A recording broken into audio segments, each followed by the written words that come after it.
We're going to look at how to add two binary numbers together and the one problem that we come up against. The first thing to remember is that there are only 4 rules when adding binary numbers, 2 of which are blindingly obvious. They are that 0 plus 0 is 0 and 1 plus 0 is 1. The 2 rules that you need to learn is that 1 plus 1 is 0 carry 1. We can't say 1 plus 1 is 2 because 2 doesn't exist in the binary number system. If you have a 1 plus 1 and a 1 already as a carry, you've effectively tried to add 3 1s together, and then you have 1 carry 1. So with these 2 new rules, we have 1 plus 1 is 0 carry 1, and 1 plus 1 plus 1 is 1 carry 1. Let's apply that as an example. Supposing we're adding the 2 denary numbers 4 plus 5. Now we know that the answer is going to be 9, but we want to convert them to binary, add the binary numbers together, and then show that that produces a 9. So let's do it. The binary number for 4 is going to be 0, 1, 0, 0, because this is worth 1, this is worth 2, this is worth 4, this is worth 8. The binary number for 5 is going to be 0, 1, 0, 1. Let's add these 2 numbers together. 0 plus 1 is a 1. 0 plus 0 is a 0. 1 plus 1, 0 carry 1.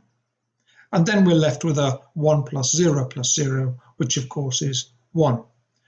And if I convert this binary back to denary, I've got an 8 plus a 1. Sure enough, that's 9. There is a problem. And that is that very often in GCSE, we only have 8 bits in the location.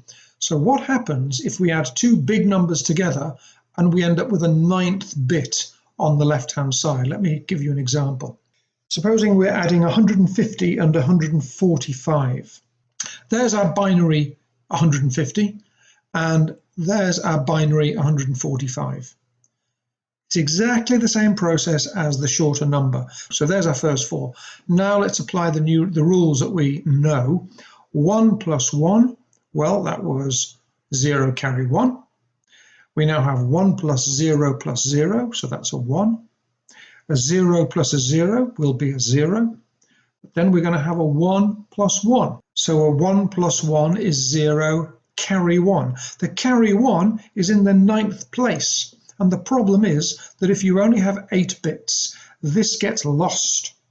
In the exam, it's very important to write this number in, but it doesn't matter if you write it in and put a line through it, or if you write your answer as being 0010, 0111. It's important to show this somewhere, though. And the point is that the answer that we end up with is 39. If you take away that 1, this number is only worth 39, when of course the answer should have been 295. We have a word for this. When we run out of room, we call it an overflow error, because this data is overflowing outside of the 8 bits.